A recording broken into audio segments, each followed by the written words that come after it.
Welcome to the Hazard Class Podcast. This is the podcast where I ask my stupid questions to some of the smartest people in and around the world of emergency services. My guest this week has worked 45 years in the fire service, working for multiple agencies, including as International Fire Marshal for the U.S. Department of State, and eventually holding all ranks up to and including Deputy Chief of Dallas Fire Rescue.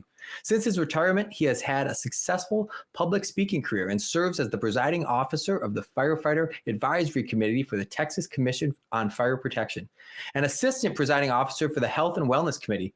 He serves as the vice president of the Dallas Firefighters Museum and was named the Texas Association of Firefighter Educators 2020 Instructor of the Year. It's my pleasure to chat with Deputy Chief Daniel DeYear.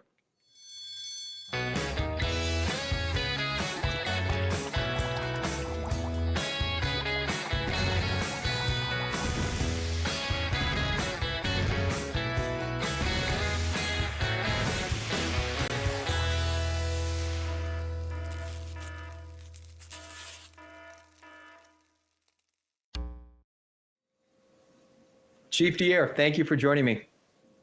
Good afternoon. Yeah, it's my pleasure. We got connected through a mutual friend or acquaintance, however you'd call it. Peter Matthews, he set me up with you, and so, like I said before we even got started here, a recommendation from Pete is a big thing. So I'm excited to get a chance to pick your brain a little bit. Obviously, a storied career. I mean, 45 years in the fire service is pretty much unheard of now. In a world where people are 20 and out. A lot of places, serving, more than double the years of service than the average fire career these days. You saw a drastic change in the fire service in general, right? So bring me back to the early days. What years were those, and what do you remember about the fire service early on? Wow. So we are going back a long way. All the way. Yeah. Long way before you were born, clearly. Definitely.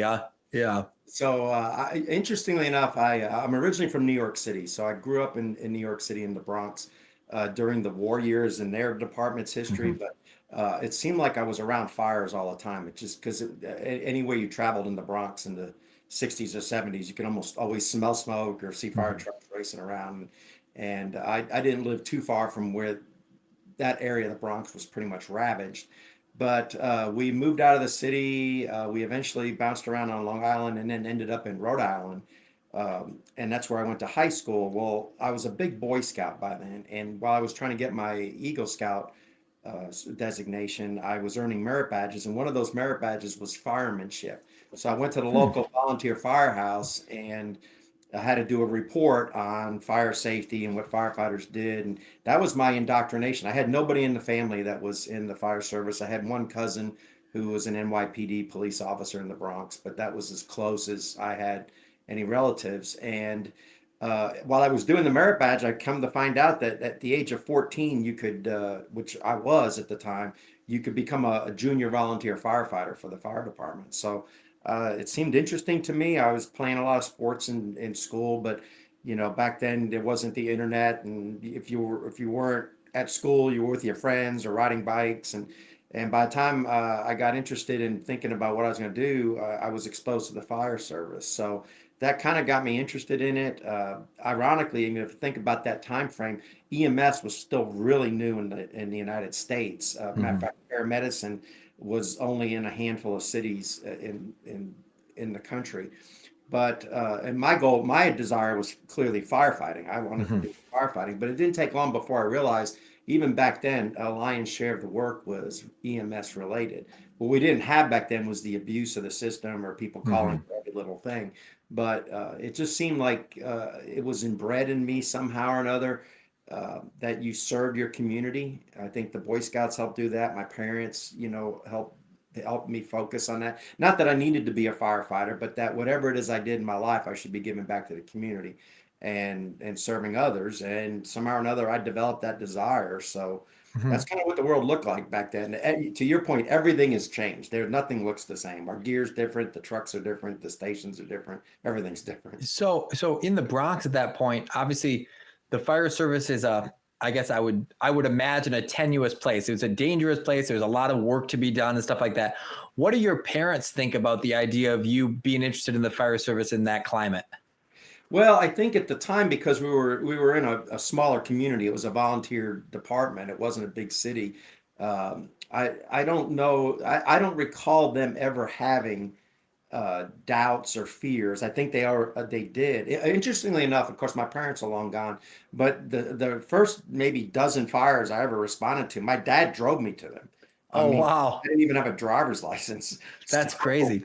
But by the time I got a driver's license, I was doing that. From my generation, the two big things that also played a factor at that same time were the TV show Emergency, Hmm. and the book by Dennis Smith, Report from Engine Company 82. That book probably more so hit home with me because where I grew up was not very far from there. It was pretty close. And I was familiar with the neighborhood, and you certainly saw it change. A lot of people, you go there now, 80% of that neighborhood didn't exist back then. They burned it all down. They literally burned it all down, except for the firehouse and police station and a handful of buildings. But um, ironically, when I went into the fire service and decided to make it a career, when I realized you could get paid to do something I Yeah. love doing, I jumped at it. Ironically, though, in 1982, I took the test for FDNY and got hired. And I was living here in Texas, and I remember my mom was still alive at the time, and she made the comment that my dad had made the mention to her he'd never sleep again if I Mm. went to work in FDNY. And of course, in 1982, the city was still really bad. I mean, those areas were burning. Not just the Bronx, but a good chunk of Brooklyn and the Lower East Side of Manhattan, Harlem. There was just a ton of fire, and ironically. I don't share this story with many people. I Mhm. took the physical agility test, passed, went to the interview, passed. And when I went to go back out to get in my car in the parking garage, somebody had broken into my car and stole all my stuff. Oh my goodness. And somehow or another, I took that as an omen. And I ended up not going to FDNY. Hmm. So I stayed where I was at the time. At the time, I was with the Carrollton Fire Department in Carrollton, Texas. Okay. In the earliest fires you talk about going to, even as like a kid that couldn't even drive, what do you remember about that? Do you remember your first fire, what that experience was like? I don't remember the first fire, but I'm one of those folks who always kept a journal, so I probably could look it up. I just never have. I don't know why I Hmm. haven't gone back and read it. I do remember a fire though that my dad drove me at, and what was interesting at the time, my parents were told we weren't going to go into the fire. We were just supposed to help with stuff out, in the street and in the yard. Yeah. And that is what we were supposed to do. But unfortunately, with a volunteer fire department, you don't know who's going to show up. I Hmm. mean, there were times where I ended up in a burning building at the age of 15. Hmm. I wasn't supposed to be in there, but when you put your gear on, you look like everybody else, and mutual aid or auto assistance, and nobody knew who anybody was. That was long before accountability was created in the fire service. So there were times, but I remember my dad driving me to a fire, and I ended up at the front door, and it was one of those split ranch houses. It was a mutual aid response to an adjoining community, and one of the firefighters that had gone through the door with the nozzle, the staircase collapsed as he passed through the door right in front of me.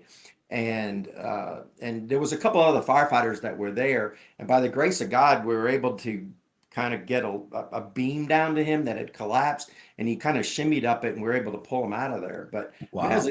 at the age of 15, and my dad, I know he was standing in the peanut gallery and had no idea I was that close to where all that Hmm. took place. Fortunately, this guy did not get hurt. It wasn't, in our world today, we'd call it a near miss. Hmm. That hadn't been invented back then. It was just part of the job. Yeah. Yeah. But interestingly enough, yeah, back then, uh, I guess I don't remember. That's probably the first fire that I can vividly recall, because Hmm. I realized when he went down through that hole, fire came out. I mean, it was all burning underneath him, and he came really close. Do you remember when exactly you got the bug? In terms of we just before we started the interview, you said, "Man, I'm still super impassioned in the fire service this many years later." Do you Mhm. remember when it clicked that you're like, "This is what I'm going to do for the rest of my life"? I would say about the time I was a senior in high school, because at that time, like every other 18-year-old, nobody really knows what they want to do. They want to do something fun, and Yeah. they want to make money, but it's great if you can do both. And it just seemed like when I finally dawned on me, that I could maybe do what I'd been messing around with for the previous few years and still get paid for it, that sounded just great. And I think that's when when I finally realized that's what I was going to do. I know my parents said a couple times, they wanted me to go get a college degree. They wanted me to have something else to fall back on. They kept thinking, maybe that fire would burn out or whatever it was, and it just never did. So, Mm-hmm. and I went and got my college degrees, and had all that back then. But that's when I still realized what I want to do is be in the fire service. What was the hiring process like at that point? Like we in the fire service, we went through these ebb and flows of humongous hiring lists to now, unfortunately, less and less people interested in the career for whatever reason. How competitive was the job market at that point? I would say it was pretty competitive. You didn't have to have the college degrees back then. That was not required at all. You had to be 18 years of age. That was one of the requirements. Everybody that had military experience got 5 extra points, it seemed, or 10 points even, Mm-hmm. everywhere I tested.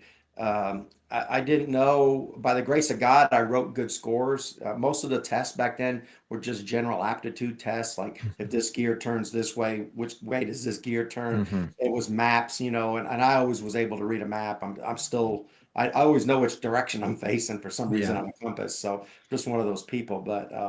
And so I got good scores, and that was interesting because I would slip down every time I got my score because everybody behind me had military experience, or a Mm-hmm. big chunk of them that were Vietnam vets. At Mm-hmm. that point, even in 1980, there were still a lot of Vietnam vets coming out, and they would get their extra 5 points. But I was lucky enough to always be high enough where they were hiring a number of folks, so I got hired. That's how I got in. So you're working now at Carrollton, did you say was the name of it? At that, when I moved to Texas, I was a firefighter in Rhode Island, and Okay. my family after high school moved to Texas, and I came down about a year later. And back then, uh, the Northeast was pretty much dying. You couldn't give away your property. Everybody was moving to Texas.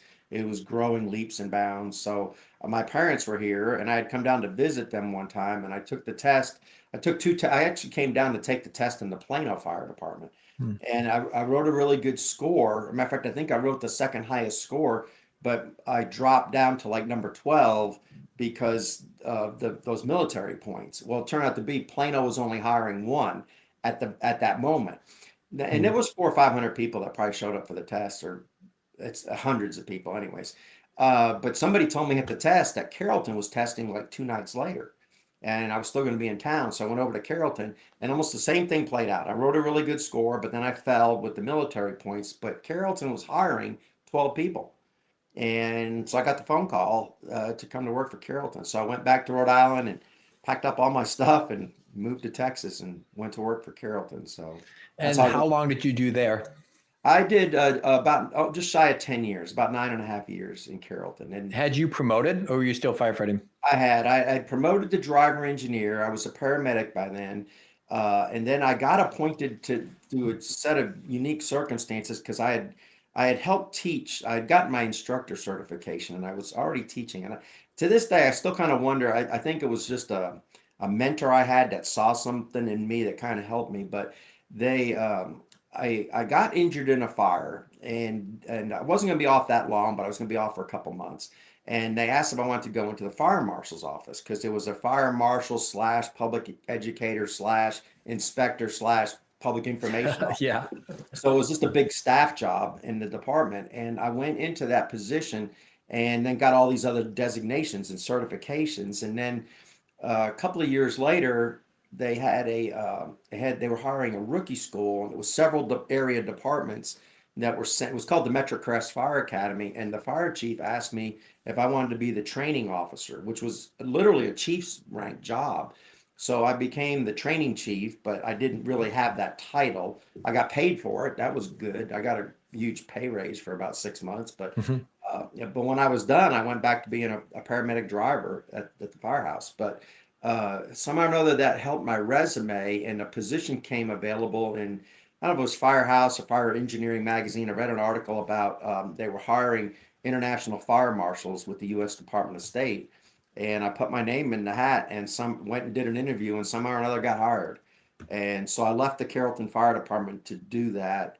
I did it for just shy of 2 years. The Persian Gulf War, the first one started, and that put a cease travel on all the diplomatic and official passports. I had an official passport, and my wife and I were dating at the time. She was still living here in Texas. My dad and sister were here. I was living in DC. So I came back one time and applied for the Dallas Fire Department and got hired and moved back to Dallas. And that's where I started my career. And then you ultimately ended up doing what, 30 years in Dallas, something like 32. that? I did 32 years in Dallas. Yes. Okay. So I want to bounce back. I have questions about a few parts of this thing, but the earliest portion is that medic school. What do you like? Obviously, paramedicine has changed unbelievably in the last, 30 some odd years. What kind of, interventions, what kind of like things were they teaching you at that point early on in paramedicine? Because I would imagine that was probably what, late 80s ish? Early 80s. Early. Okay. So, yeah, it's interesting because I have a son that's going through paramedic school right now. Okay. He has like a stack of 20 books he has to read. I still have my paramedic book, and it's like that thick. Yeah. The whole thing was that thick. And the protocol was 37 pages double spaced. And I think his protocol is like 400 pages. But we did all the other stuff. I mean, we intubated, we started IVs, we had a huge number of drugs that we pushed. We were able to cardioverter or defibrillate. We had all of that technology. We didn't have pulse oximeters. We were just that we didn't have, but we were able to take blood pressures and get vital signs from folks. What's interesting is, I was in the fire service for probably 5 years before we ever saw latex gloves. It was really the AIDS epidemic that caused the gloves to be invented. Otherwise, everything you did, you started an IV with bare hands. I mean, was there a lot of pushback to that immediately early on? Was there a lot was people resistant to it? Yeah, I think we were all scared to death because when the AIDS finally came out, nobody really knew much about it. We just knew that it was killing people, but you dealt with blood all the time. And by the grace of God, I don't know how half the firefighters that worked in that era, didn't come down with hepatitis and meningitis and every other cootie on the face of the earth. I mean, it wasn't unusual to have blood on your uniform for the shift. Now you get blood on your uniform, you're looking for a place to burn it or at least Kidding. Take it off and get another one on there. It was very, the EMS part was very, very different, but it was, I don't think it's changed a whole lot. I know there's a lot more medications. There's a lot more things we can treat in today's world than we were treating back then. But the overall general concept of advanced cardiac life support, was already there back then. Had they taken a lot of early EMS kind of from, wartime medicine? Were they taking a lot of information from Vietnam and stuff like that? Well, I'll tell you why they were is because all of the senior paramedics that I was the junior guy. I'm the young guy. Almost all the guys I rode with were non-vets, every one of them. And a lot of them had seen some serious combat. So they were able to put input into the process that was being done out there. So I think that's a big responsibility of the development is those folks that already had a lot of experience. I mean, some of those folks, they had ice in their veins. I mean, nothing rattled them. So go ahead. What did fire tactics look like at that point? Obviously that must have changed drastically. Because you probably weren't obviously people didn't have radios for the most part. People didn't have really high quality turnout gear and SCBAs or whatever they might be. It was a whole different tactical landscape, right? Yeah. So, back then we still rode the tailboard. And I know at least where I was working, we had 15-minute sling packs is what they were called. They were SCBAs. They only lasted for 15 minutes. But in reality, you could suck them dry in less than 10. But it worked great. I mean, because really and truthfully, at the end of the 10-minute mark, you either put the fire out or it's time to go to another option. It worked well. But yeah, all of our gear was extremely primitive. The SCBAs were clearly optional. There was no there was no accountability at all. It's like you kind of initially you stuck with your officer clearly as a firefighter, but after a few years, if you saw something that needed to be done, you just did it. Hmm. And I remember transferring to a firehouse, and I was told by a chief, they said, Engine 2 and Engine 3, Lieutenant Collins and Lieutenant Miller, they'll always be in the middle of it. Always look for them at a fire. And it wasn't unusual for me to abandon my officer and go hook up with those guys and put the fire out. And afterwards, my officer might ask, "Where were you?" And I'd tell him where I was, and no one cared. It wasn't a thing. I mean, everybody was doing something, but that wouldn't work in today's world. No, not at all. I mean, so there was essentially no accountability. There was no, how did, was there any sort of like radios or everyone shouting at each other? How was communication working at that point? The firefighters did not have radios. Mm-hmm. So I think it kind of forced you to stay together as a crew. I mean, because that was the only way you really could communicate. I don't remember hearing a lot of shouting on the fire ground. I don't recall that if it was, but I'm going to guess that probably the officer had what we called them walkie-talkies back then. Yeah. They had a radio, but the firefighters did not. And so then what did command look like at that point? Like how were they managing an incident? So I think really and truthfully, there was accountability on the fire scene. It just wasn't defined and it wasn't in an SOP and some form of action. So as a company officer, you were responsible for. So I do remember an officer telling me, hey, I want to trip over you every time I turn around. You just stick with me. If I'm bailing out, you're coming with me. If I'm staying in, you're staying in. And fortunately, I worked with some good folks who had a lot of experience. I'll tell you the thing that changed the most probably since then is it really didn't take very long before you had a lot of experience. We fought so much more fire back then than we did today. I don't care where you are.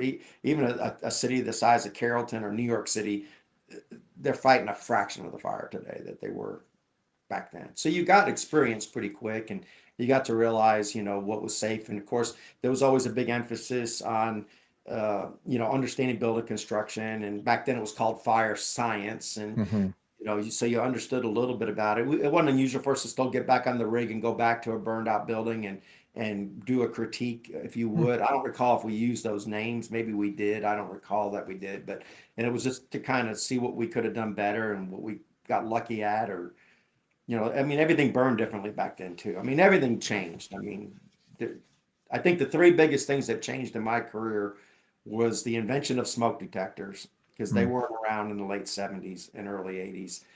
Everybody has a cell phone. Back then, if you had a fire, you were either dialing a 7-digit phone number if you could get to a phone, or you were running down the street to a pull box and pulling a fire alarm.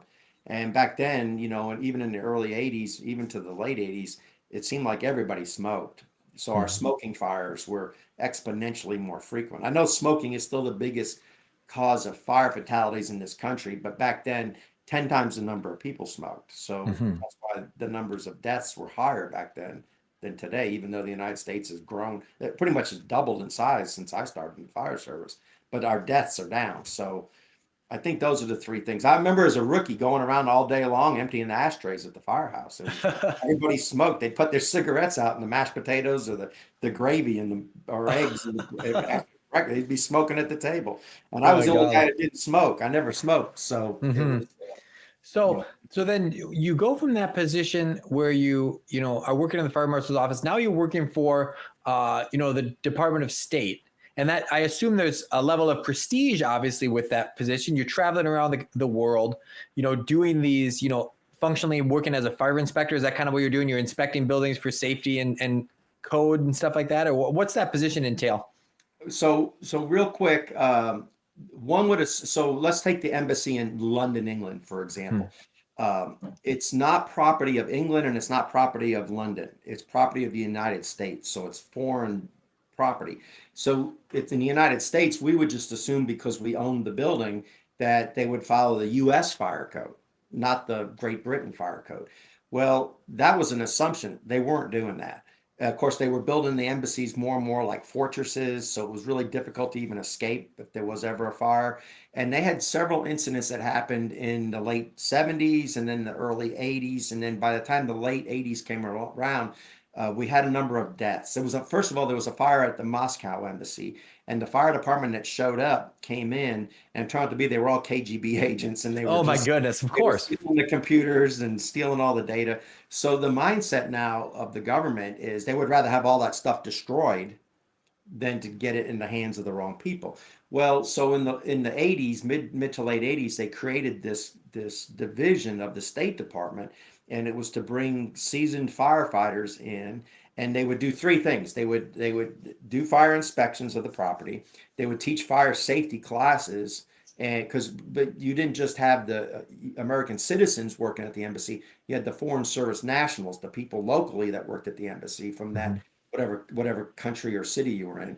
And then lastly, we investigated fires. And then the fourth thing, which was the coolest part of the whole job, was there was always an agreement between the local fire department and the Marine. The Marine Corps produces the security at the U.S. embassies. It's the Marine Security Guard Detachment is what they're called. Okay. And there had to be a pre-fire plan, and it came out of the Moscow fire years earlier. But your job was to go to the local fire station and evaluate the fire department to see if they were even capable of responding to not like London's a good example. The London Fire Department, think FDNY or LA City or Dallas. It's a big city, completely good fire department. But if you went to Bamako, Mali, or Ouagadougou, Burkina Faso, they might have one fire truck that was donated to them by Exxon or GE, but they didn't give them any tires. So if they ended up with a flat tire, they sat there for 5 years with a flat tire. So you'd go back to the embassy, and then you pretty much went over the plan with the Marines, and it was simple, like, hey, nobody's coming. If this place is on fire, you're on your own. So get everybody out. So now we focused more on fire prevention. We focused more on, exiting the building. You ever seen those magnetic metal bars that hold the doors in place, like on the back of buildings? Or Yeah. That bar was invented by the U.S. Department of State Fire Protection Group. I wasn't part of that group, but there was a group of engineers that worked in that group, and that's where they were able to make the distinction between securing the building at the same time as making it where you had egress if you had to. Wow. So that group invented that. So it was kind of cool. And so you're traveling the globe, right, doing this. How many countries are you in roughly in this period of time? Somewhere between 35 and 40. Holy cow. It's kind of hard to say because like I was in Yugoslavia, which was one country, but I was in Sarajevo and Zagreb and Belgrade. Well, those are now 3 different countries. Okay, yeah. So it was one country when I was there, but now it's 3. So. At this point, I know you mentioned that you were dating your wife. Are you married at this point? No, we were getting pretty close to doing that. I hadn't proposed to her yet, but we were trying to decide whether she was going to move to the DC area or I was going to come back to Dallas.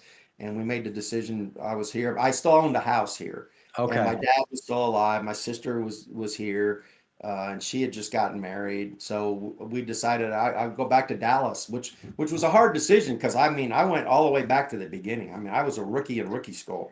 That was going to be the next question. Is like how did you make the decision to go from this position of relative prestige, working for the Department of State, traveling the globe, to now back into a fire academy? What did that look like? It was tough, but having been in the fire service for then, 13 years, professionally, paid firefighter. I kind of knew how it worked. I knew no one cared that I'd worked anywhere else. Yeah. So I tried to keep my mouth shut and try not to say anything to anybody. And I think it worked for maybe a month or 2, and then somehow or another, one of the instructors recognized me because I had instructed him, 5 years earlier. Oh, okay, yeah. When I was in the class, and then it all came to a head one day because in Texas we have the Texas Commission on Fire Protection in Texas, and they used to send out a little blue card every year, and they sent mine to the academy, and it showed that I was a master firefighter, and the staff got all of their cards, and the only rookie in rookie school got one, and it said master, and none of them had master. Oh, and my. One of the guys was really mad, and he called me out in front of everybody in the class. He wanted to know what it was all about, and I had to tell him, it's like, yeah, I used to be a firefighter in Carrollton. And so how did it feel to, quote unquote, reclimb the ranks, right? You're starting from square one and now you're making all these same decisions. The first time you choose to promote, it's an interesting decision. But the second time you're now at ground floor and you're going to choose to promote back up. Like, was that a really easy decision? Oh, as soon as I can possibly become a driver, I'm going to become a driver, and then to the next, or how was that? Yeah, I by then, having had that much time in the fire service, it was different. Yeah, yes, for me, it was like the first day I'm eligible for that test. I'm starting to study, and I'm going to take that next test. I'm going to get promoted on the first go around, which I did, and I kind of did for the rest of my career. And it was very different than years earlier when I was in Carrollton because I was probably like most firefighters out there where I enjoyed being a firefighter. Mm-hmm. Why do I want to promote up? This is the fun part of the job. We're firefighters. And so I wrestled with it. I didn't take it seriously. I finally took the test and it was a little bit different the first time around. Second time around, I knew what I needed to do, so I did it. So yeah, it was tough because when I worked, the other thing, when I worked for the State Department, I had a top secret government clearance in order to inspect embassies. So, like you say, I went from having a top secret security clearance and flying 400 times in 2 years all around the world to all of a sudden now I'm a rookie in rookie school being called whale dung every day. Yeah. But I knew it was part of the game. I knew it wasn't forever and it was just part of the process. So And so then after however many years you promote to, do you have lieutenants or captains? What was the system in Dallas? in Dallas, we had lieutenants and captains. Okay. A driver engineer is a rank in Dallas. Okay. So the first promotion in Dallas was to driver engineer. And then from there it's to lieutenant, and then from there it's to captain. From there it's to battalion chief. Above beyond battalion chief, it's an appointment. Okay. It's not a test. It's not. So the last test you take is for battalion chief. After that, okay. And so, talk about your time as a captain. What did you learn in that was different than maybe what you expected it to be? I think that different people have a different mind's eye of what it's going to be like to lead people into a fire. Like what did you learn? Well, so in Dallas, even back then and to this very day, at a single engine house, there's a captain on one shift and the other two shifts are lieutenants. I had been a lieutenant on an engine company at the time. And when I took the captain's test, there were quite a few openings. And back then, I don't want to say it was still the good old boy system, but almost all the good captain's holes, it seemed like some battalion chief already had somebody in mind that they wanted to come take that spot. And I didn't want to stay on the engine because I wanted to go to a truck as a captain, because otherwise I would have felt like I didn't promote. I mean, if I'm still riding the right front seat of the engine and now I'm a captain instead of a lieutenant, what changed? Nothing changed. I'm still the officer on the rig. I'm still the officer at the fire station all day.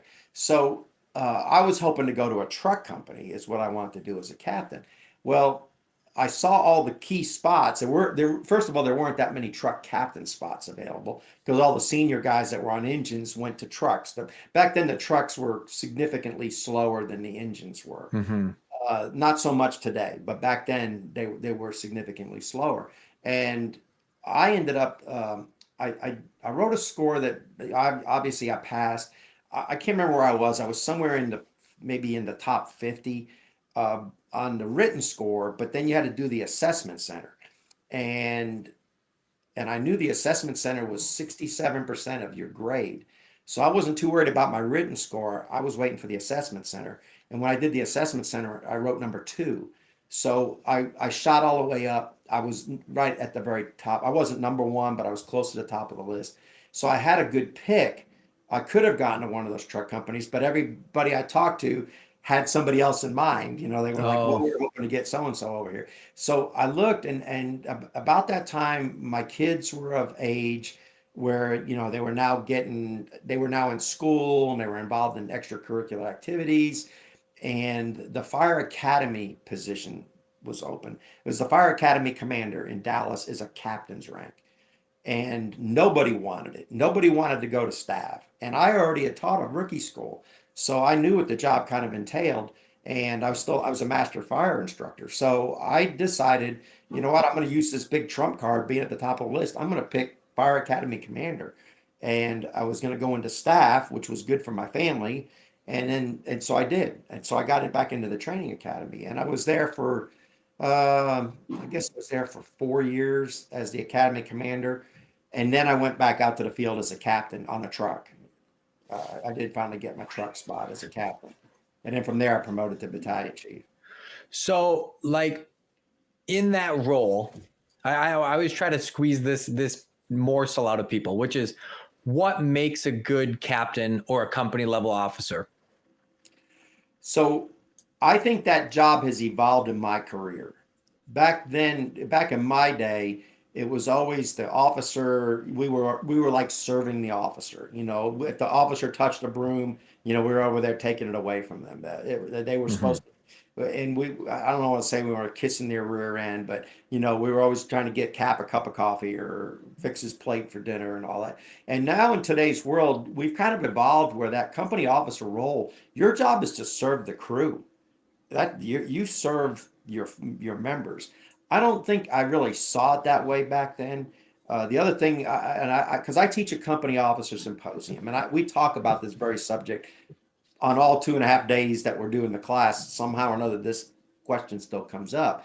And I remember being a young kid firefighter, and I remember thinking, man, it'd be cool to be Cap someday. Cap has it all figured out. No matter what we go to, he seems to know what we're supposed to do. He makes the right decisions all the time. Cap has it all figured out. And I just hope I'm there someday. Well, when I finally got there, I never had any of that confidence. And then I look back and realize, you know what? Neither did Cap back then. He really didn't know it all. He just acted like he knew it all. And so I think that job, once again, you and I joked before we got on the telecast here, is, you know, back in, no one calls 911 and asks for the fire chief or admin to show up to their emergency. They want the fire truck. They want the firefighters. So as if you're the captain on a fire truck and you show up to somebody's house, I don't care if it's a fire or it's a car wreck or it's a CPR or medical emergency, as far as they're concerned, you're the chief of the fire department because you're the boss of the fire crew, or you're the one. And it's you're not the boss. What you really are is you're one who's ultimately accountable. That's what you are. You're accountable for everything. You're accountable for the reputation with the citizens. You're accountable for your interaction with the community. You're accountable for how prepared your firefighters are. You know, I hear so many officers over the years, they'll talk about, well, these guys don't know how to use this chainsaw when they get out of rookie school. Well, good grief, you could fix that before lunch, right? Yeah. That's something you can solve on your end. Don't call up complaining about it. You need to invest in your members. I mean, if you know how to use the chainsaw and the rest of your crew knows how to use the chainsaw, I think the rookie could be an expert by lunch because everybody else is an expert. So it's that serving. And I think that's, you know, back in the day, hopefully it's still not like it is today, but, you know, I see so much time wasted on trying to figure out the next way to short sheet the rookie's bed or flour their bed or dump water off the rooftop. Not that none of those things are not part of the esprit de corps and the rite of passage, if you would. But none of that's in an SOP, right? I mean, nowhere in your SOP or MOP does it say you do all of that.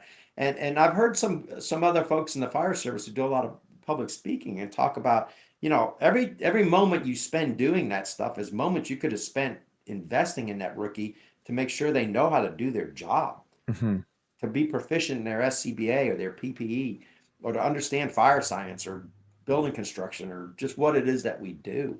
And I just, I don't know. Sometimes I see that we have that bravado, but I don't see the investment in it because I can go to almost any fire department anywhere and you see mistakes that are made all the time. Not that that's not okay, because there's 1,000 things we could do wrong at any fire, but some of the basic stuff, it's kind of disappointing sometimes. So I think we're on the right direction, but I don't always see that. And that's where the company officer comes in. That's who's responsible.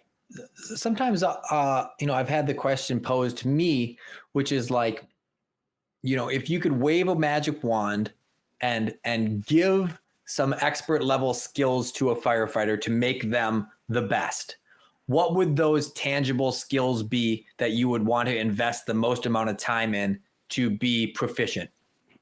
First of all, be accountable to the responsibility you have. I don't care what department, like I'm not really clear on your department, but your department has SOPs and MOPs. Almost everything that the rookie firefighter or the company officer should be doing every day is probably already in written form.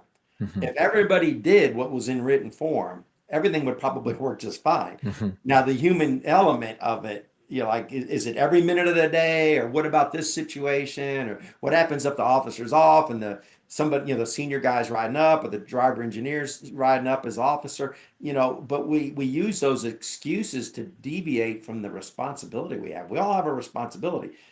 I think if you could wave a magic wand, if everybody would just do their job, I don't think there'd be any problems. And if you're the firefighter and you want to be the chief of the department someday, you want to be a battalion chief, have at it. Figure out what it takes to get there. But today, you're not the battalion chief. You're the firefighter, Mhm. right? Or the driver. If you're the driver engineer, that's another job that in my day you had to have everything memorized. You not only did you not need to know where every street in your district was, but you needed to be familiar with the main thoroughfares for the rest of the city so you could get to a second or third alarm fire outside of your district.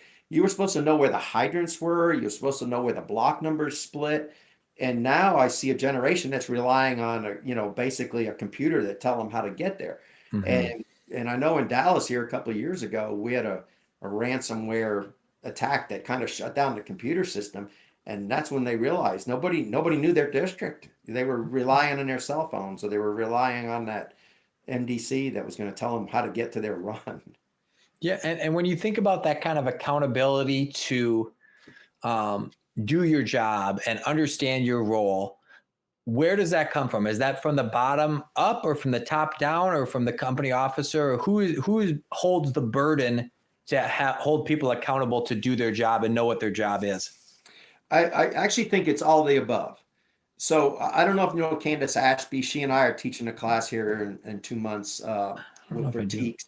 But she does a leadership from the bottom up class, and she and I are paired up. And she's teaching the leadership from the bottom up. I'm teaching the other half of the class, which is a leadership from the top down. Mhm. But it exists at all ranks, and you have to have buy-in of all that. So the chief of the fire department, like your fire department, uh, how often do you really even see that individual, right? And and Yeah. and then when the next hose line you stretch off your rig, or forcible entry that you force into a building, the chief's not standing there making sure you do that. So how are we accountable? How is the chief accountable? Well, it's through his chain of command. He or she is responsible for the organization, but somewhere in there, sometimes we don't hold the people accountable as you go down that chain of command. So if it's a training issue, why is the training chief not held accountable? Mhm. If somebody's not familiar with a tool or a process or a recent mistake that happened. So as a firefighter, once again, your sphere of responsibility is not that of a company officer. You're not the chief of the department. Your job is to be proficient in the job you do on that rig all day long. So it's knowing the tools and understanding what your PPE and SCBA will and won't do, and following orders. Being able to be self-sufficient if you're separated from your officer. I mean, you have to focus on your job. The day you become a driver engineer, that looks completely different. Now you're responsible for the rig and getting everybody to the scene safely. That's a completely different job. Meanwhile, the company officer works with both of them, and they have to stay invested in that. If everybody's doing their job, company officer's job is super easy. Mhm. It should be. So if you look at company officers, if you show me a company officer that's taking it easy half the time because everything works just fine, it's probably because they have worked diligently and making sure everybody was on their A game every day. There's no complacency involved. And if there is, then they're going to slip back. And if you look at the best company officers, and you probably know a great company officer with a great crew Mhm. today, next shift, they'll probably still be training. Why is that? Because they don't give up. Because it's not a perfection. It's just you never stop learning. You never stop trying to be better at what you do. The folks who think they're the best, they're the ones that fall into the complacency because they give up on training, and they give up because they think everybody knows their job until they have a fire or an incident where something doesn't go right. And Yeah. then they're like bewildered. They don't understand why that went wrong. Well, that's the same thing with the fire chief or the battalion chief. I mean, whoever it is if you are responsible for people in your chain of command, you should be serving them. That means you invest in them. That means that you make sure they have the tools and equipment that they need. If it's a budget problem because things are expensive, then you need to make the right argument. You need to be able to sell it and a reason why. And then making sure your folks are being accountable for their job. And if you're a battalion chief, you can't do that with a firefighter. That's what the captains and lieutenants are for.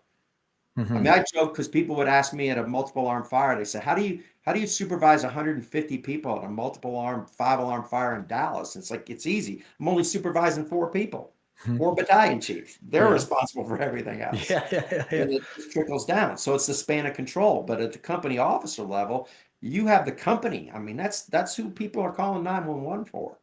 Yeah. So if you paint yourself into the position of a company officer, maybe fighting an uphill battle, and like they're having resistance in their crew to get that buy-in, what is your advice to that person to win that battle, to get the buy-in of their crew? Okay. So one of the things that's difficult for a company officer is you do have all these rules and regulations, and you have SOPs and MOPs. You don't want to be the rule and regulation Nazi, right? Yeah. I mean, so my advice to almost any company officer is, first of all, you didn't write the rules and regulations, right? In your department, you didn't write the rules and regulations in the SOPs, but you are expected to follow them. So as a company officer, if you tell your crew, listen, I didn't write these rules and regulations, but I follow them, and you're going to have to follow them as well. Now, I will empower anybody. If you don't think the rule is still relevant to today's world, or you think this policy contradicts another policy somewhere else, let's look at it. Let's see what it should look like, and let's write a letter to the chief and send it up the chain of command and see if we can get this rewritten or deleted. But if you don't do that, it's the only map you have. You're going to have to play by those rules. So what I would always tell the folks that I worked with is, listen, I don't want to be the uniform Nazi. Tells us when to wear our uniforms. It tells us what our uniform is. If you have any questions, come ask me. But otherwise, you're going to have to follow that. I mean, you took an oath. You swore you're part of the team. I mean, I'm sure your department, I'm sure almost anybody watching this, they've got somebody that wants to wear white socks. Yeah. Well, maybe your department could care less about white socks. But if your department says you have to wear black socks all the time, you got to wear black socks. It's just that simple. Now, if you went and did a research and said, infections of your toes are much more likely with black socks than white socks, whatever it is, then put it to paper and maybe you can change it. I don't think the public cares what color socks we wear. I really don't. But it's part of the uniform process that we are representing. So you have to invest in your folks. So instead of being the Nazi, you just need to ask them, what is it you think you need to do to be better? And if they say, hey, we know how to stretch hose, we know how to pull ceiling, we know how to do forcible entry, we know how to do auto extrication. Well, if you really are good at doing all that, then you still need to keep doing that. You need to, pick your favorite athlete, whatever sport it is, they probably practice today. I mean, I always use the Tom Brady comment. The whole time he played football, he tried to be better. He was already the greatest of all time. LeBron James, he's still shooting baskets today because he wants to be better. And that's the mindset we should have in the fire department. And that's the irony is like you'll have the 2-year firefighter being like, I know how to pull a hose. I'm not going to go do that today, or have some resistance to it. And you're like, man, you're really missing the forest through the trees here. Like you have, and I think, the more and more I teach, and I teach a class on the Dunning-Kruger effect, talking about like the less you know, the more you think you do. And sometimes I think that, we need to be informing these people of that concept, because they come in and they get this huge boost in the academy, and all of a sudden they're like, I know everything. And it's only until year 5, 6, 7 that they have this experience enough to realize they really don't know. But if you've already lost the heart's fire, or like the gumption to really care about the fire service, by the time you realize you don't know that much, sometimes you just lose them downstream to ever caring about it, because they've already lost the desire. And I still am struggling to figure out how to capture those people earlier on, while still encouraging them to continue learning, also letting them know that they don't quite have it figured out. What would you say to that in terms of how do you capture that early firefighter that really thinks they have it licked, but doesn't quite know as much as they think, while still encouraging them, but also telling them the truth? I don't know. Well, I think that's where, you always hear about lead by example, but I mean, if you are truly a great company officer, this is my opinion. Mm-hmm. I'm going to bet you probably don't think you are. Mm-hmm. You think you're good, you're good, but you want to be the best company officer. So those company officers are still trying to get better every day. They're trying. In other words, if you take your crew out to do a forcible entry drill, maybe it's so that you know more about forcible. And if you let that be known to everybody else, and you have some cocky 2-year guy or gal that thinks, hey, man, I know how to do forcible entry. And the officer were to say, hey, I got 18 years on the job. I don't. Mm-hmm. I don't know how you did it in 2 years. I've been able to do it in 18 years. So come help humor me. Come show me what you know. Mm-hmm. That I don't know, because I don't think I have it all figured out. So, and unfortunately, I have seen so many company officers, they kind of do slide backwards because they're later in their career. Their knees are hurting, their back bothered, and they're not wanting to do as much hard work out there. But if you have the mindset that you want your folks to have the passion to come to the job every day and to touch a tool they haven't touched for a while, or, go over an exercise or a drill they haven't done for a little while, you got to create, like you said, you have to foster that environment. I mean, you see repeatedly folks speaking that if your guys are out there training on their own without you even trying to get them to go out there and train, you've done the right thing. You have the right people working for you. But your question is like, so how do you do that with the folks maybe who are not like that? Yeah. And I think it's the expectation. I've even had conversations with folks saying, well, where do you live? And they'll tell me where I live. And it's like, okay, you're here at work today, but if your house catches on fire today, are you expecting Mo, Larry, and Curly to show up? Are you expecting somebody to show up and mitigate the emergency that's going on at your property while you're here? So how do they get there? What do you think? And I think it's communicating that. So I share this with a lot of in a lot of the presentations I give. For the last 5 years, I was on the job in Dallas. The people I wanted to listen to the most, if you were talking to me, you had my ear, was anybody with less than 5 years on the job. Because you have a view of the fire department I couldn't have. I mean, I was a deputy chief and I'd been around for 40 something years. And I'm not a 2-year rookie or a 1-year rookie or a 5-year veteran. And they do see the fire department differently. And I think those company officers, if the individual says, hey, Cap, I was the valedictorian in my rookie class and I've been doing great for the first 2 years. I've been out here. I already know how to do all this stuff. Then ask them. I mean, listen to what they say. Why is it you actually think you have it all figured out? Because I think if you ask the MVP of the NFL this year, is there anything you still need to learn? They're going to tell you, I'm still learning today, right? Yeah. And in the past, I interviewed Phil Jose, and we talked about similar things with, how do we foster a culture of training and not like punitive, tailboards. Right? How do we do a post-incident debrief successfully where we walk away feeling like we learned something and nobody got in trouble? And I feel all too often it's one side or the other. It's either everyone walks away patting themselves on the back and nobody learns anything because they think they're the greatest thing that ever happened, or everyone walks away bumps and bruises and feels horrible like they're the worst firefighters in the world. And rarely you find that, Goldilocks zone inside of a fire department where they're able to give constructive feedback. The crews are able to take it and use it. But like in your career, how did you see those tailboard debriefs be successful versus not successful? And how does someone do it? Well, I see more now with the debriefings or the post-incident analysis or critiques, whatever term you want to use. I've always heard the term, like if you look at LODD reports, it'll say lessons learned.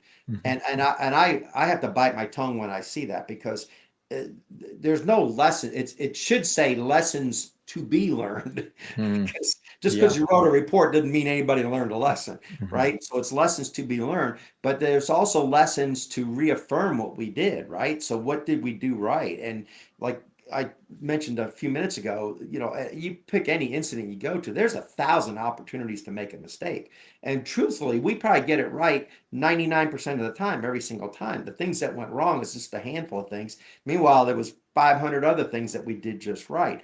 So if something is egregious or something, like you said, you walk away bumps and bruises and you feel horrible about yourself. Well, if something was really done incorrectly, I think that should be addressed separate from the critique. I mean, that goes back to either training or an attitude, right? It's either an act of omission or commission, why that mistake happened. But we also know in our industry that there's just too many unknowns, right? We don't know the next house fire you go to. You don't even know what's inside the dang building, right? You don't know if the floors are there, or if it's stacked full of tires. You don't have any idea what the fuel load is. So we live in a world of unknowns. But I think if the person is going to be responsible for the critique or the post-incident analysis, whether it's a battalion chief or the training chief or just the company officer, then they've got to be acknowledging that if you give them all the attaboys and this was just great, you need to reaffirm some things. So I don't care if it was the size up. I don't care if it was the fact you wore your PPE right. I don't care if it was, you had the right pressure on the nozzle when you were trying to extinguish the fire. You need to reaffirm those things to kind of reaffirm the pride that the people have in their job, even though you might have a pocket of things that, hey, we need to do this better next time. So I think it's incumbent upon whoever's doing that, who's ever responsible for that analysis or that critique, they've got to toe the line on it. Like you say, if I did a critique right now, I think it would be dangerous if everybody walked away thinking they were beat up and they sucked at what they did. I think that would be horrible. And I also think it's just as dangerous if I let everybody walk away thinking they're the greatest firefighters that ever, wore the uniform. It's not, because the only fire that matters, only one that matters, is the next one. And it's not the fire we just walked away from. Yeah. It's going to be completely different. So I think that's what you need to stay focused on. It's not what's behind us, it's what's in front of us. And I don't care how many mistakes you've made, it's just like baseball. I mean, you might have gone 0 for 4 and struck out 4 times, but my question is, what are you doing at the next game? You could go 4 for 4 and hit the game-winning home run. So that's the environment we want to foster. So and then you see these, and here's another example. I've seen so many officers, they'll do the critiques and they'll talk about, well, the engine crew didn't get the forcible entry done, or the truck company didn't get the forcible entry done quick enough. The engine was waiting, before they could even get into the house. Okay, well, that's from the peanut gallery, right? That's from the chief standing in the street watching the fire. Why not throw it to the truck company? What was the problem? Was it, inexperienced? Maybe you had a rookie or 2 rookies, on the truck that day that didn't have the knowledge. Maybe your tools didn't do what they were supposed to do. Maybe there is a training issue, or maybe everything worked just fine. The place was just secured like Fort Knox, and they had trouble getting into it. So let them tell their side of the story. Let them explain I can't stand there and tell why the truck crew struggled to get the vent hole in the right place. The truck crew is going to have to answer to that. And I think that a certain part of that is having a culture that's good enough in which people can self-report without being ashamed, and like knowing that they're not going to be held punitively liable for, we didn't know exactly how to force this type of door, and now we're all written up or we're on suspension, or who knows what. Some departments really have culture that's super punitive, and fostering that culture where someone like a captain's willing to raise their hand and say, yep, we screwed up and this is what we learned from it, or this is exactly what happened. We're not making excuses. We're just explaining, right? But all too often, I think, the fire service has become punitive in a lot of ways, unfortunately. And it just squashes the culture of learning down lower and lower and lower, right? I agree. Yeah. I've heard this said in a lot of my company officer symposiums, especially by the more senior captains or officers that are in there, that one of the biggest problems in the current fire service is company officers don't let their folks make mistakes. It's okay to make a mistake. For me personally, as long as nobody gets killed, nobody's going to the hospital, and nobody has to go to the chief's office or do an interview on TV, it's okay to make mistakes. I mean, it's going to happen. And I don't like that mentality of, well, you failed to do this or you failed to do that, and this is in the MOP or the SOP. that's an officer, an individual that spends too much time sitting at a desk. I mean, we don't pull up to a people pinned car crash and whip out our SOPs and MOPs. Now we For should sure. know what they are, but we all know that there's sometimes a curveball. I mean, what happens if you pull up and you stretch a line on a car that's not burning, but you're going to have a prolonged extrication? Well, what happens if there's two cars? You only got one crew. Which crew are you splitting your crew up? I mean, that's not clearly defined in SOPs. I mean, what's our proper response to wires down or a telephone pole burning? I mean, some departments might actually have a policy, but we don't have a policy on a second story or third story apartment fire with fire in the kitchen or fire in the bedroom. We don't define it. So every officer has to wing it at some point and use their experience and use their knowledge base and basically what they're seeing and gathering in an IDLH atmosphere. So there's too many unknowns. So I think those folks that are exercising, and I'm aware of some cultures and some departments where the chief, it's like every letter of every policy of every rule has to be followed to the T, and if not, I'm writing you up. I think that's somebody who's just absolutely disengaged with the service that they're supposed to be providing to their community. So coming from someone that spent, all the ranks, how does a person at the tippity top become disengaged? Like why does that seem like it happens sometimes, that somebody that spends an entire career investing in a fire department someday just decides that they're disconnected for some reason? It seems like, and it's not all fire departments, certainly not. And it's not every administrator, but sometimes you'll see these rogue agents, quote unquote, that just have for some reason abandoned the loyalty to the fire department or something. How does it happen? I just think they disengage from the word service. I mean, we're still the American Fire Service, right? Or you could say Texas Fire Service or the Dallas Fire Service. Service is in all of our words. And you think about, what does the community want? Once again, I've said it a couple of times now. Nobody's calling 911 asking for the fire chief, right? So they want the firefighters, and they want firefighters that know what to do and come out and solve their problem.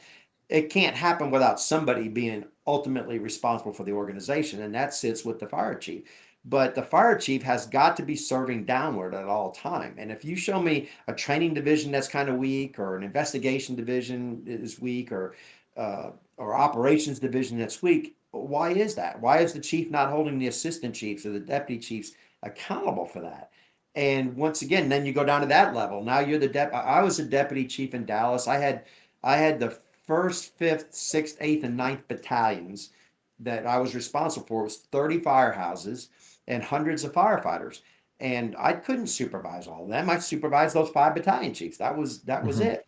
And we would see, so in Dallas a number of years ago, we had a drill where you went out to the drill tower, and the engine had a simple drill.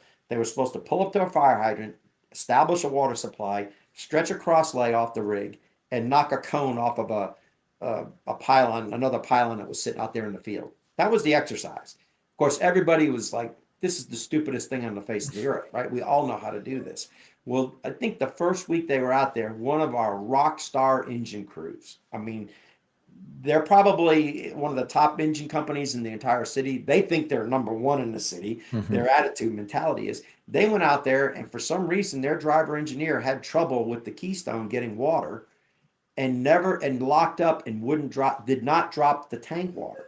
So meanwhile, the officer and the guys are out there with the nozzle, like, give us the water so we can. It was a time. The only reason we timed it, there's no time to do it. The only reason we timed it was to give them the stress of competing with each other, right? Yeah, and, of course. And I wasn't out there when this happened, but apparently they just locked up. This driver made a mistake, and they had the slowest time ever recorded to do this exercise. Oh, no. Meanwhile, they thought their heads were this big before they went out there. And that's just a simple, nobody got hurt. This was a drill, right? That's no harm, no foul. No one's getting written up. Hopefully the company officer was like, why did my driver, who had a ton of years on the job, not think about it? Well, the driver may have just had a bad day, or maybe the driver really didn't understand pumping like they should have understood. I remember the battalion chief calling me and telling me, hey, in case you hear about this, engine so-and-so just laid an egg when they went out there. And I said, That's not my problem until you bring it to me. He said to me, I'm going to fix this. I said, I'm sure you will. I never heard another word about it. Mm-hmm. So the battalion chief probably went and met with the company officer and said, what's going on? What was the problem? But if this keystone malfunction, that's fine. We have plan B, plan C for every incident we go to. So anyways, I just think it's just empowering those folks. So as soon as the battalion chief told me, I'm going to take care of this, I'm out of your way. I'm not going to get in your way. Yeah, Mm-hmm. you solve it however you think you need to solve it. And I happen to know this individual was a rock star battalion chief, and the company officer was a rock star company officer. I'm sure they just had a down to earth conversation. Nobody got written up. Nobody got documented.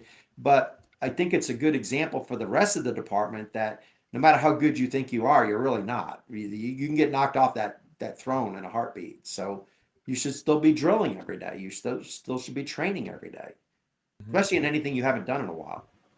Yeah. So that brings me to one thing I would hate to not touch on in this, which is you spent a period of time doing line of duty death investigations and fire investigations. Tell me about that period of time and the experience you had through that. Well, in my career in Dallas, we lost over 24 people in my career to LODD, including some that were pretty close. My rookie school partner, Vinny Davis, was killed in a building collapse. Our instructor in rookie school was a lieutenant. He made captain. He died on the 3rd floor of an apartment building during a fire. In 2013, I served on the State Fire Marshal's line of duty death task force, and there were 20 line of duty deaths in a 105-day period of time in the state of Texas. And it was incidents that happened in Bryan, Texas, the explosion in West. Dallas had a line of duty death with Stan Wilson. And then 10 days later, or 11 days later, we had the Southwest End fire in Houston that killed 5 firefighters. So unfortunately, nobody wants to be a member of that group of folks, but across the country, we have departments everywhere that are. You start to see some things in there, and that's where things like normalization of deviance or complacency or the attitude about training. I really have a lot of heartburn in our today's society in the fire service with everybody arguing about go versus no go, or we go in every burning building, and I'm not saying we don't. I mean, if it's an abandoned building, I'm well aware homeless people can be living in there. But I'm also aware homeless people do what most other people do when the building's on fire. It is they get up and leave and they walk out. And I know that you and I know that no building's truly vacant till we go in and make sure it's vacant. I'm on board with all of that. But there has to be some sort of common sense applied. There has to be. And I want mad dog firefighters who show up, who are physically fit, spiritually fit, emotionally fit for the job. They know how to put on their PPE and SCBA. No one needs to tell them how to do that. Straps aren't dangling or hoods are forgotten, or they know their business. They're ready to bury up and they're ready to go into the back of any burning building and conduct a search or put the fire out. But I have to have a company officer that has a working brain who occasionally will say, not this time. Back up. We're not going down that hallway. Or we're going to reset it from the yard. And because I so many times I see the BTU and the GPM gets ignored. I mean, if you didn't bring enough GPM, the BTUs are going to still rule the day until you change that in some form or fashion. Maybe it runs out of fuel and the BTUs drop. Now you got enough GPM. But I see that ignored. And it bothers me that I keep seeing arguments in the fire service that if anybody talks about safety, we're trying to take away their firefighter mantra, or by golly, we took an oath and we're their last hope. Don't disagree with that. I'm all on board with that, but you can do it smarter. I'm tired of talking about risk versus reward. It means nothing. It really does. Because your risk is different than my risk, and your reward is different than my reward. And it changes. It can change in the middle of the incident. So I think we sometimes rely on cliches, or by golly, I'm going to prove how tough I am. I just wrote an article last week for Teeks here in Texas. And I talked about, you can go back and you can find, there's a great book. It's called Firehouse. Jill Friedman was the photographer and Dennis Smith was the author. And it was photographs from the 1970s of the South Bronx burning. And you could see these helmets of these guys that worked on engine and trucks that made 6, 7, 8,000 runs a year. with a tremendous fire duty, and their helmets are not as jacked up as some of the helmets you see firefighters wear today. Mm-hmm. In some departments that only fight 5 fires a year. Mm-hmm. It's like so why are we wearing that as a badge of honor? It's like we're trying to prove to everybody that we're tough, badass firefighters. In my opinion, if you wear the uniform and you took an oath, you're a badass firefighter. Mm-hmm. Now, whether you go to a fire today or not, I don't know. If you don't go to a fire today, I don't think less of you. If you go to a fire today and you don't go in because you think it's about to collapse or it's about to flash over, and you didn't bring enough GPMs for the BTUs, I still think you're a badass firefighter. You don't have to go in there and literally get your ass kicked in a building that no one told you anybody was in. I think we keep arguing that all the time. Yeah, and I think that to me, I totally agree with you. And I guess maybe not obvious to you, but I lean more towards the very aggressive side of the firefighting spectrum, I would say. Mm-hmm. That said, I think that training experience lends itself to that, right? If you like what a dangerous situation is on a spectrum between what is real and what is perceived based off of your level of competency. So the more we can raise the level of competency, the more accurately we can assess what's truly dangerous versus what is perceived danger. And so sometimes I think that there are crews, and this is a very broad statement, but sometimes there are crews that perceive something as dangerous when in all actuality, this is a totally manageable situation based on their level of training or experience. And then on the opposite side, you have these people that are hyper aggressive, but they can be because they have the training and experience to go to the place that they're the only people that they can go and accomplish the thing that only they can accomplish. And so it really ends up being this self-fueling fire, which is the more competent you get, the more aggressive you can be. The less competent you are, the less competent you can be, right? The less aggressive you can be. And so it always, in the fire service, in my eyes, boils back to training and dedication, experience to be able to do all the things that we're said that we're supposed to be able to do, right? And it's easy to just say, well, the risk benefit profile on that building doesn't make sense. You're like, well, says who? Like, maybe you're right, or maybe you're totally wrong, right? Mm-hmm. And so, how does someone know that they're right on the right side of that coin, if that makes any sense? Like, it just is a matter of the dedication to the craft enough to be confident in that decision making, and not guided by fear or a false perception? I think you said it right. I mean, it's that dedication that you have to have. And unfortunately, it's not, I mean, that's something that has changed in the fire service, not just during my career, but since day one, is that we serve, and you have to be dedicated to the job. You have to be dedicated to the people. I get to speak a lot in corporate America now, and I'll always ask that question to the group. I'll say, how many of you right now, if your home was on fire, you expect the firefighters to go put the fire out? Everybody raises their hand. I said, how many of you are okay if a firefighter gets killed doing that? And none of them put their hand up. Nobody's okay with a firefighter getting killed putting a fire out. So I changed it up a little bit. I said, well, what if your spouse or your kids were still in the house? How many of you expect the firefighters to go get them? Everybody puts their hands up. But what if a firefighter gets killed doing that? They don't put their hands up. Now, I have every now and then asked a group of firefighters that question, and I'll get an occasional firefighter that puts their hand up on that. So why is there a disconnect between what the firefighters say and what the community says? Because we serve the community. And in reality, if you and I were on a nozzle right now and we went in to go put the fire out, somebody else is doing forcible entry, somebody else is going to get the search, somebody else is going to get the vent, and somebody tells us, hey, there's still a credible report. Mom's standing out here saying she left the 3 kids in the back bedroom. Mm-hmm. What we do when we go through that door is going to change. Mm-hmm. For you and I. Mm-hmm. And if there's a chance that we can save those kids or be a part of that, we're going to do whatever it takes to do that. We're not going to take a higher risk. But if you and I don't go back out that door of that building for some reason, you and I didn't save those kids. Mm-hmm. You and I didn't. Yeah. So, in order to save somebody, you have to save yourself. You have to. I mean, that applies in a lot of other areas of life. So I see that where there's not too many scenarios that's ever happened in the fire service where you could literally exchange your life and save somebody else's. I'm not saying that wouldn't happen, but it's pretty dang narrow, pretty likely not to happen in your career. Just like you see in some fire service, some departments today, if going to 5 first due working structure fires, that may take you 15 years to do that in some departments in today's world. So you don't have that experience. I mean, if you take some of the big, I'll use like the name John Norman or, Mike Dugan and, some of these guys, Ray McCormick, those guys have been to thousands and thousands of fires. Yeah. If you and I were on the nozzle with those guys right now and they said, hey, we need to get out of here, we're getting out of there, right? Because we know what they've got that sense and not knowing you that well.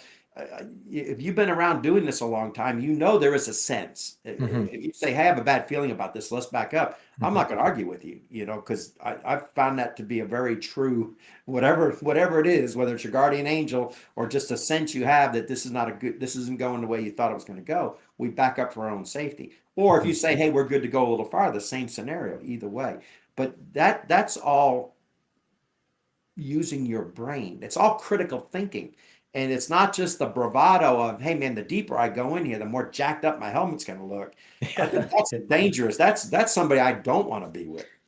Yeah. And I think that's even in my time in the fire service, that perspective has shifted to me. When I remember coming in and seeing the charred out helmets and being like, oh, that's amazing. Right.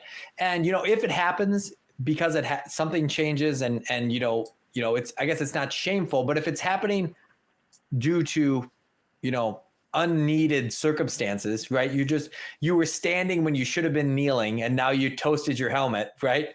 It's just a lack of experience. It's nothing to do with the actual fire dynamics that were occurring, right? It's a lack of training, a lack of awareness, right? Yeah. So as we kind of look to wrap up here, I want to, get a retrospect in you and what you, when you look back over the last 45 years working in and around the fire service, even more, obviously, we counted those volunteer years. What do you hope is better about the fire service now than when you started? Ooh, better now than when we started. Well, I mean, obviously our technology, our education level, the fact that we have a smarter, if you want to talk about the generational differences in the fire service, the folks that are coming into the fire service today or have for the last 10 years are the smartest the fire service has ever seen. I mean, it's rare to go to a fire department and not find a chunk of the fire department with college degrees or experiences in other walks of life before they came to the fire service. In my day, everybody that came from another walk of life was a painter, wallpaper, framer, concrete, they were all construction jobs. Now you have folks that know how to use the computers, know how to use the MDCs, the technology with the thermal imaging cameras or the, past devices of the SCBA. They grasp that a whole lot more quickly. Whereas my generation, was standing there scratching their head wondering what this newfangled thing was going to do for us. But so I think the technology that we have, I think if we could just get past this, the biggest, I think, threat right now in the fire service is that we're still arguing some stuff that we shouldn't be arguing. If you are saying we should lob water from the yard and never go into a burning building, that is horribly dangerous to the community and for us as well. You should be getting everybody to be as interior as they possibly can through, like you said, experience. If you don't have it, you make up for it in your training and your education and your drilling. But we're not trying to prove something to the public. We're the most revered profession in this country. We're the most trusted profession. And we don't spend any money to even advertise that. Nobody has that on a line item in their budget to market the fire service. We're there. So we're already knocking it out of the park. So that trust that the community gives us, we need to keep focusing on that. And the thoughts that I don't see all the time is the trust is the decision the community makes, and they give us the trust on loan. They're loaning us trust. They can take it back at any given time.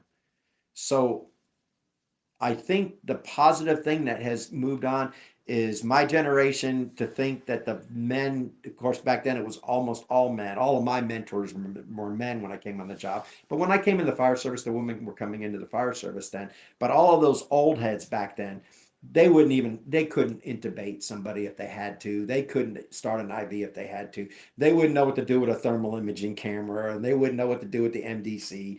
I mean, those skills just weren't even there from those folks. Most of those folks didn't have barely a GED or a high school diploma. Like I said, when I first started, you didn't have to have any college at all. But now most departments are requiring that. And even if it's not a requirement, the folks that are coming into the departments either have a college degree or at least have life experiences that are on par with a college degree, or they served in the military, or they have life experiences and they bring them in to the job. So I think the level of professionalism in the fire service has done nothing but get better and higher in the last 45 years. We have more professional people than ever working in the fire service, and I think we should keep using that to our advantage. I don't know if that's a So good one last question here before I let you run.